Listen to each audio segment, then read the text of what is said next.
welcome to BloombergQuint. The 197 Communications draft red herring prospectus has been filed. It's giving us some insights into what the business looks like, although I'm sure we'd like to know a lot more. But to help us understand what we took away from the draft prospectus, Gautam Chhugani of Bernstein is joining us. He's tracked the company, perhaps the closest of all the analysts I know. Gautam, thanks so much for taking the time to speak to us. Appreciate it. Let me just start with a broad question and ask for your key takeaways from this, and feel free to just give us a summary, and then we perhaps go into the deeper points of some of those issues. Sure. I think when you kind of look at the prospectus, right, there are two parts to it. One is the payments business, and on payments business, you'll notice that Paytm is trying to move towards some sustainability. So they've cut down marketing spending, they've cut down sort of their payments processing charges, and getting to some kind of break-even economics over the next probably 12 to 24 months. And that visibility, they provided that using what they're showing as contribution margin. So if you look at the negative contribution margin for the last 2 years, it's kind of moved on to positive, almost 12%. I think over a period of time, as payments and financial services kind of starts growing in size, you'd see the contribution margin turning more positive. The second part of it is the future monetization. So they've obviously spent on the brand, they've spent on marketing, they've built this platform, which is resulting in these losses, what people talk about so often. But I think it's at a stage where it started to monetize some of those 50 million users. So the intrinsic view or the investment case for Paytm is whether it can take its 50 million users and 20 million merchants and start providing it financial services. So you start to see some semblance of financial services revenue coming in. So when you start looking at the loans, their loans have kind of shot up. They look at their wealth management, assets under management, whether you look at what they're doing on the merchant side.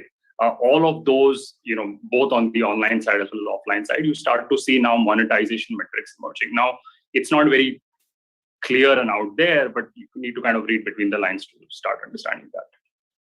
So let me get straight into the financial services. So is it fair to say that 75% number may be slightly one-off, because I think commerce would have taken a big hit in the last year, right? 75% contribution. But do you see them trying to maintain financial services at that level? And what all does this include? This includes everything that they're cross-selling, including wealth, insurance, the BNPL products. All of that is falling under that financial services head? Yeah, so the decline in revenue that you saw between last year and this year was more focused on the commerce and internet commerce, the cloud and internet commerce, which is essentially a travel and entertainment aggregator business, similar to Book My Show, Make My Trip. And obviously, those businesses have been affected by COVID. So there's a long-term normalization, whenever that happens, whenever we get vaccinated, path to that. The second part of it is the financial services part. Now, there are three verticals there. One is credit tech. And it's quite similar to Ant Financial when you start to look how Ant Financial evolved. So it's credit tech, wealth tech, and insure tech. Credit tech is essentially about providing pay later, what they call postpaid consumer credit services to users. It also has merchant credit, because merchants are using them for point of sale at their QR, as well as online payment gateways. So you start, because you're processing those payments, you're able to offer them merchant credit as well. So that's more in the form of working capital credit. So that's credit. The second part of it is wealth, which essentially is called the Paytm Money platform, on which there are probably 7 million active users, essentially cross-sold from the payment side. And then within Paytm Money, there are verticals around different kind of mutual funds that you can do. At some point, they want to get into mutual fund manufacturing, ETFs, similar to that you saw with Navi recently. And then finally, broking, which is, you see this whole wave of investing that's happening, direct investing that's happening. And obviously, broking has had a lot of traction in the last 6 to 12 months, given the environment that we are operating in. And then insurance is more like Policy Bazaar, but because it's purely tech-based, the ticket sizes are really small from be it from a travel insurance or auto insurance or more general insurance rather than life insurance. So on the credit piece, they don't specify this, but the MobiKwik IPO prospectus had talked about the fact that there is a guarantee that is being provided by some of these guys upfront. So there is a credit cost attached to it, even though they are not the ones actually on their books providing the credit. Would we expect the same in the case of Paytm? I think the difference between Paytm and MobiKwik is that Paytm is a payments bank at the same time. and hence cannot lend from its own balance sheet or provide any kind of risk guarantees as of now. So the model that they're operating is more of partner model with other banks and NBFCs who are lending on their platform. And so long as Paytm kind of sticks to a certain metrics in terms of credit quality, there is an economic sharing between the lending partner and Paytm. So it's it's not a co-lending model. It's more like a marketplace. But Paytm obviously extracts revenue because of distribution and underwriting insights that it provides, bases the transactions on their platform. These are all three are fee-based businesses essentially, right? So they should start contributing more and more as you can sell more to this particular set of customers. Yeah, one of the misnomers of Paytm is that everyone tries to compare their credit business to an NBFC, to a broking business, to a Zerodha. But actually, if you realize if payment gets to a break-even, which they have started demonstrating, all the customers, essentially all the customer acquisition costs, like they grew customers by 10 million in just last year, reducing marketing spending that drastically. All that came at hardly like single dollar digit per user cost. So the customer acquisition cost that we're talking about for Paytm has drastically reduced. So what Paytm is doing is all these financial service businesses that we're talking about are just being cross-sold to these payment users. And essentially then like if you provide credit services, naturally it's high contribution margin because they're all fee-based businesses, like you said. So essentially Paytm is a platform where payments provides the users and merchants, hopefully at a very economical cost as they get to break even. And then financial services, particularly credit, drives high contribution. And that's when it starts to look from more interesting from an earnings or a contribution positive gross profit perspective. How far do you think that point is? I think financial services will become meaningful in 24 months. But there's demonstration beyond proof of concept, both on credit as well as wealth management. I think insurance is more because they want to, they acquired the Raheja Quebec entity. So I think that's more a long-term plan. But I think credit is already happening as we speak. And then wealth and broking is also seeing a lot of traction on a current basis. In terms of competition, so what if it is just about customer acquisition and then being able to channel all of these products through that pool, what prevents Google Pay or a Phone Pay from being able to take on the same market and competing at par? I think they're just at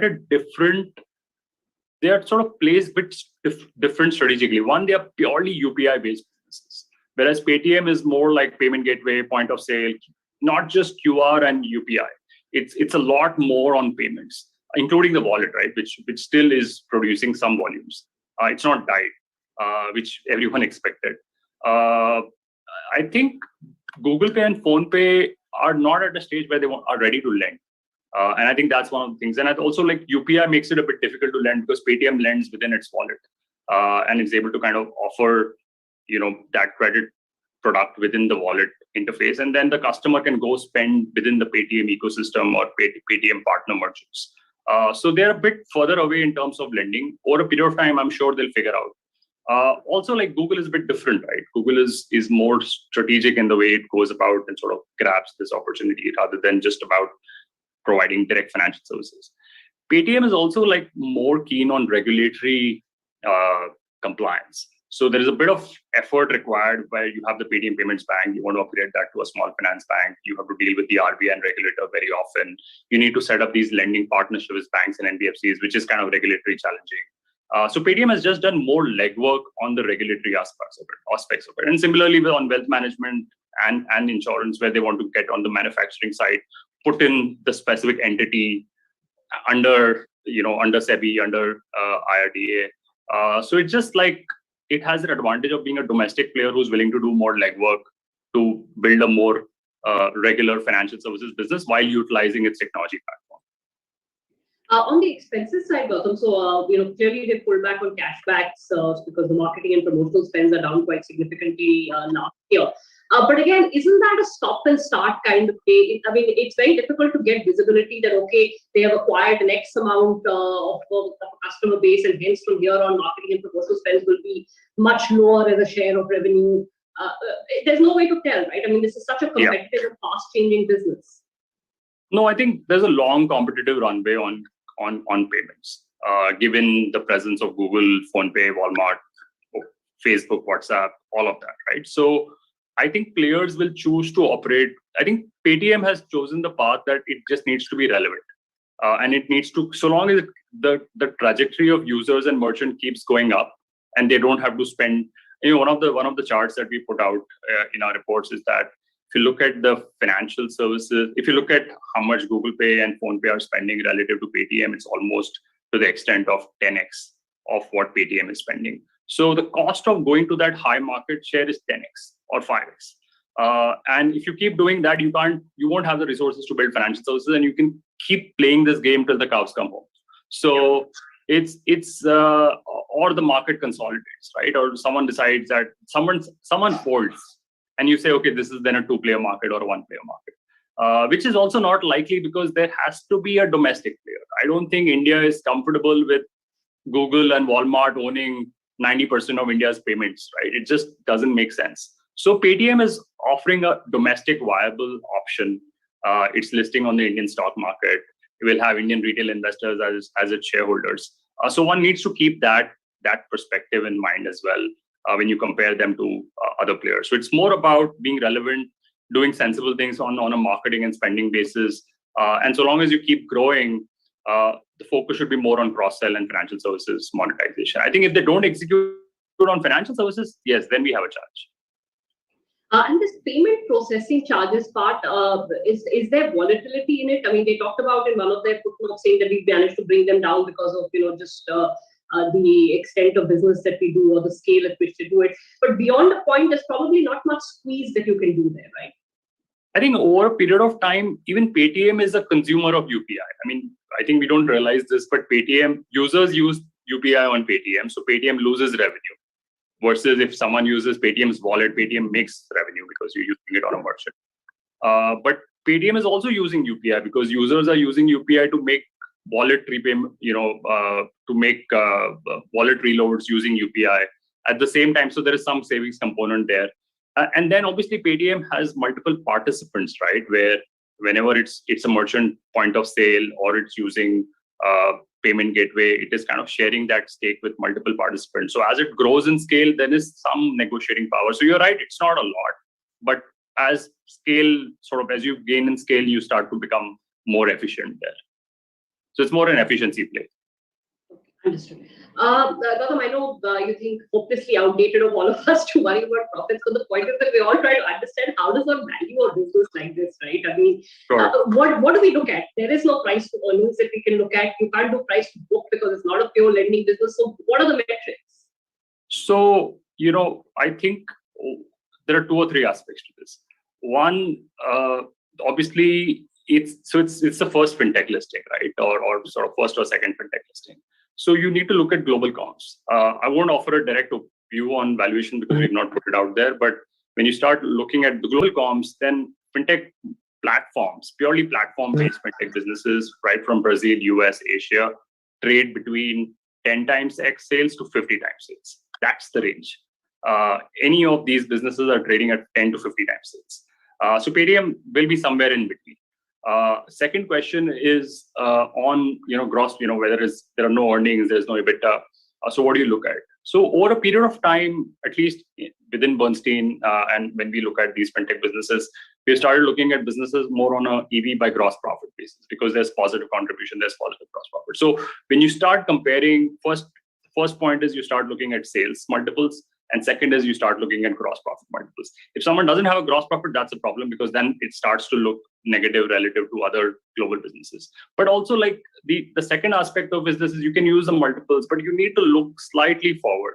I think we are seeing early tech businesses getting listed in India for whatever reason at a stage where they are probably 12 to 24 months to a point where you start to see some monetization metrics. So you need to look forward to see what the business could look like in 3 to 5 years, if not 3 to 5 years, 2 to 3 years, and then sort of work backwards and say, what is the reasonable valuation range that you can provide? And look, if it's high valuation, we don't know, right? We're not trying to offer an opinion on valuation, but it's more about looking forward. What does it look like? And then working backwards, do you think it's reasonable to kind of participate in this? in this. It's also like a tailwind, right? So investors want access to these new kind of tailwinds which are happening in the digital payment space and the digital financial services space, whereas banks are more analog, although they keep doing a lot of initiatives on the digital side.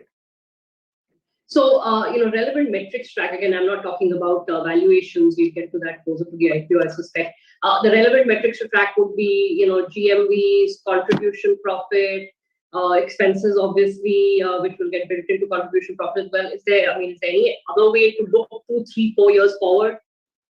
I think projecting how big the financial services business could be and the contribution margin on that piece, and how much of that contribution would come from that financial services piece will be the most critical aspect of pricing this or looking at this.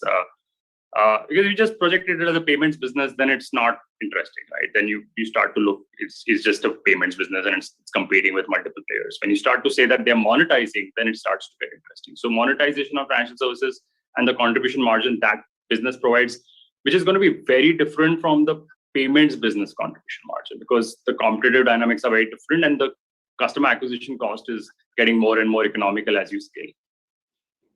At some point, so the payments bank, if they actually do transition into a small finance bank, then the nature of the business changes, right? I don't even know if the small finance bank will then stay within this, get listed separately by going by RBI guidelines. Eventually, it will have to. But that's something that we don't have enough clarity on. So 197 owns 49% of the payments bank. So eventually, when it converts into a small finance bank, that's what the relationship will be. They operate on sort of, right now, payments bank provides payment services revenue, debit card fee revenue, and generally deposit services, which are up to 200,000 rupees. When it becomes a small finance bank, what you will see is that it will start to lend on its own balance sheet. But then I think going back to what we were discussing, the co-lending part, the risk-sharing part, the first loss guarantees, all those will then start getting operated from the small finance bank, because then you can start to do more. So I think we get this question often, whether they're going to become a balance sheet heavy business. I don't think that's going to happen. What's going to happen is you're going to start using your balance sheet strategically so that you can do a lot more risk sharing, and the partner lenders become more comfortable with lending on the PAYTM'S platform. So you expand the market size of the lending marketplace that you're operating. You're not trying to build a very large balance sheet, but then you're using it to build products, experiment on products, figure out the risk sharing and all of those other aspects to it. Gautam, last question. You deal with a lot of investors, and the debate over whether India is ready for these tech businesses. What's your thought? We're ready to go in and invest. Retail investors, mutual funds, retail money is ready to invest in businesses where there's no clarity on earnings. Paytm says it upfront, right? They're like, don't expect us to turn profitable anytime soon. Yeah. Those are standard disclaimers, right? I don't know how much one needs to read into those standard risk factors. But also, I think people will have to learn and change their frameworks. People will need a new lens to look at these businesses. If you look at the listing of Square a few years back, it came with not that great economics, and people were complaining. And over a period of time, the business evolved. So a more strategic mindset is needed, not just a P&L focused mindset. And that will change with time as people realize. And obviously, we are part of what we do is also educating investors on this. I think retail is interesting because, the thing with names like Zomato and Paytm is that these are known retail brands, very prominent. So retail wants to participate because they want to be part of these kind of brands, right? That natural appeal of participating. Obviously, like retail wants to buy everything today. But at the same time, when you see these big prominent brands come in, there is a natural affinity which comes in. And sometimes because the retail investors become shareholders, then you start to see benefits on the user growth and user acquisition cost and so on and so forth. So for example, Coinbase, when they got listed in the US recently, they saw a huge surge in user volume because as soon as they got listed, Coinbase being a prominent brand. So this brand overlap is a very interesting thing when listing happens. So I think retail is more of that dynamic. Global investors obviously invest in listed fintech businesses in the US market, so there's a lot of awareness. I think Indian investors are educating themselves as we speak. Gautam, I'll leave it at that for now. Thank you so much for taking the time to speak to us. Sure. Thanks, Leela. Bye-bye. Thanks so much.